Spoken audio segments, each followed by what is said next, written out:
G'day. It's out the way there. So this is just a little bit of background to help you with your study. So, what are ecosystems? Well, by definition, they're all the biotic and abiotic things interacting in a particular space at a particular time. So, Woodleigh School, April 2021. So, the biotic are those things that are living, or were living, or products of living things, so the organisms. And the physical environment, so the water, the air, rocks, we call abiotic. And of course, these all influence each other. They influence where things can live and how they live. And so we call these interactions. So these are all the sort of things you want to study and try and find when looking at an ecosystem. You'll be well aware of the idea of food chains and food webs, I'm sure. Essentially, we've got a little food chain happening here. We've got some corn being eaten by the grasshopper, grasshoppers getting eaten by the frog, frogs eaten by a python, and the eagle takes the python. So we've got a nice little chain there. And of course, a food web is simply all the chains in a local environment and how those interactions are occurring. So we're looking at these interactions. The red arrow, of course, is the movement of energy. So that's not saying that the corn eats the grasshopper, but rather the grasshopper gains the energy from the corn. The frog gains the energy from the grasshopper, the snake gains the energy from the frog, and the eagle gains the energy from the python. Yeah. So we talk a lot about trophic levels. As this is a lovely autotroph here, what a beautiful tree. And it's capturing light energy and transforming that into stored chemical energy that we call glucose. And it's quite capable of breaking that glucose down too and then transforming that into ATP and then triphosphate, the energy that living things use. So they're the autotrophs. They trap the energy. But the other trophics, like ourselves, need to eat other things to gain energy. So first order consumers, like these two lovely kangaroos here, basically are herbivores. They just eat plant material. Second order, third order and fourth order consumers are the heterotrophs, and they tend to eat plant and animal material. And often you'll find the highest, maybe fourth or fifth, depending on the size of the food web, will be your major predators, and they tend to often be just carnivores and just eat meat. These are often called the apex predator. So these are the different trophic levels. Importantly, though, we always tend to forget, and we shouldn't, are the decomposers and detritivores. So these guys will take the dead and decaying matter and return the energy and nutrients back into the soil for use in the cycle again. So they're the recyclers. They're really useful. So decomposers secrete digestive enzymes and break down dead material, while the detritivores actually physically eat them and digest them to break them down. So there's a slight difference. Most food webs are limited to about 5-6 levels at best because of the energy it becomes a very, very inefficient system. So a lot of energy is lost, and so very little energy gets that final predator level. So it's very unusual to have anything more than 5 or 6 levels in a food web. Of course, all those things are living together. And you'd be well aware of the idea of the predator-prey relationship. So there's something that predator that eats something else. So the hawk preys upon the snake is its prey. It's being predated upon. So those words get used. But we also have lots of other interactions which are what we call symbiotic, where things get on with each other and make use of each other. So the mutualism, you have both animals benefiting. The fish that's swimming around the mouth of the shark and clean the shark's mouth for it and the shark's skin gets the protection of being around the shark because no one's coming anywhere near it and a free feed, and the shark gets all these pests eaten for it and cleaned up so it doesn't have to clean its own teeth. Commensalism is when one animal might benefit but the other isn't harmed. It doesn't really benefit but it's not harmed. So things like the birds that sit in the back of cows and pick all the ticks off. So they're having a lovely time. Cows having a great time getting ticks taken off. That's probably more mutualism, isn't it? Free feed for the bird. And the other one you'd know about, of course, is a parasite host. So many diseases, of course, parasites, and we're the host. So one's going to be damaged by the interaction, and the other one gains what it needs. So we look for these sort of relationships within our food webs. So the biofactors are all those living things that create the food web. The abiotic factors support that food web. It's the energy from heat and light that comes into the system. It's the water that everything needs. Temperature, keeping the place warm or cold will change things. And those substrates they all live on. So the soil and rocks that they plant their roots into, and they make holes in to live in, and all that sort of stuff.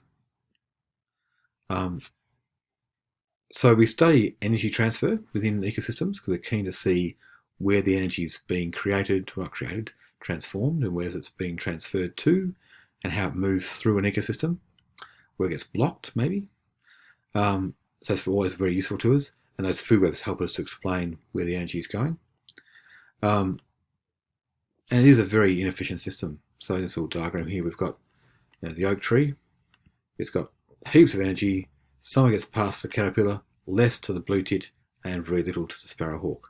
So it's got to eat lots of blue tits. Blue tit's got to eat lots of caterpillars, and the caterpillar's got to eat lots of oak tree leaves to get their energy, because the energy falls right off. Of all the energy derived from the sun every day, only about 1% is used, and the rest and converted into glucose, and the rest is then bounced back into space. So these are very, very inefficient systems that we could. So the other thing to think about is this idea of bioaccumulation. So when we're looking at ecosystems that are being infected by different poisons and pollution, we could have a discharge from this factory at 0.01 parts per thousand, of this case a thing called TCDD, and that's probably safe. So that's probably legal. But in the stream, the plankton will pick up this effluent and they'll enter their skin, into their bodies. They get eaten by sculpin. Well, of course, this magnifies now to the sculpin. They're eating lots of plankton, and therefore they get lots of this DCCD. And then they've got 20 parts per thousand. Now, of course, this lovely heron here comes along. It likes eating sculpin. It eats lots of sculpin. And all of a sudden, we've got 50 parts per thousand. And the bald eagle comes along and thinks, I might just take that heron. It looks like a healthy snack. And it ends up with 110 parts per thousand. So in a small chain, we've increased the amount of TCDD in the flesh of this bald eagle by 11,000 times. And that kills the eagle, because often it causes the eggshells to be really thin. So when the mother sits on her eggshells, it actually breaks them. And so we don't get another animal coming through. So we call this idea bioaccumulation, this idea of stuff travelling through the system and accumulating. Of course, we also have nutrient cycling. So things like water, carbon, nitrogen, and phosphorus, these things all pass through our ecosystems. And so when ecosystems become disrupted, we can often find these healthy systems of cycling of energy and nutrients are broken as well. And this causes a whole lot of damage in that ecosystem. And of course, that's what we try and study.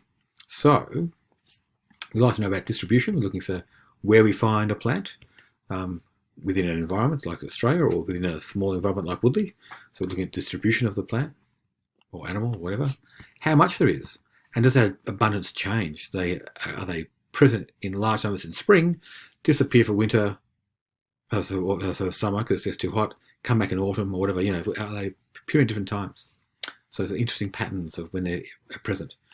And of course, diversity. How many different plants and animals do we have? Because these sort of measures tell us, well, if we've got lots of diversity, that's a healthy looking environment. If we've got lots of diversity with lots of abundance, then we've got a very healthy environment. And we can show that through our distribution of them as well. Let's see how they're interacting with each other. Distribution tends to show those interactions really well. And how do we find this information? Well, we work systematically, and we use things called quadrats on transects. So these red squares would mark out my quadrats. They're sort of 10 metres by 10 metres. And then they're about 10 metres apart along this line here, which I would call the transect. And so I collect all the information in that box, and I move on, and then I can compare and map the changes across, in this case, the school reserve. When I'm looking at those squares, I'm looking for plants and their distribution. So I've made up a little system here. There's a thing called the Braun-Blanc method, after two Belgian ecologists who created it. And they're sort of getting a feel for how much of a plant's there. So looking at percentage of cover. So if you've got, that didn't quite fit in there, less than 1% of a plant, then you record that as a plus on your list of plants. If you've got 2 to 5%, you give it a 1, 6 to 25, 2, 3, 4, 5. So that just gives you a relative idea of how things are changing across your environment, where plants are found, where they move to, where they disappear from, how much of them there are in certain places, less somewhere else, and you try and link that into how things are changing in the abiotic as well. So you need to be able to identify your plants, which is pretty easy because they sit still and let you inspect them. You need bark, you need flowers and fruit and leaves to be able to do it successfully. We can also look for plants, for animals. So they don't tend to sit around, especially when humans are about, but they leave lots of traces. We can use our ears and we can hear sounds from birds, frogs, insects, get lots of noise. We can use our eyes and we can actually see maybe some birds and things, but more importantly, we can find the scats. We can see scats and work out what poo's been left behind. All animals have their own poo. We can see their nests, we can see their burrows, we can see footprints. All that stuff's very useful. And of course, we can use our nose. Some of them are pretty smelly, particularly the foxes and cats and those big predators. And then, of course, we can also measure our abiotic factors. We look at the water quality, test soil quality, get information from the Bureau Met about rainfall and temperature variation in our environment, and pull that information together to explain what's going on with our environment. So hopefully that helps as you work your way through your style sheets. Of course, always happy to have a chat, answer questions.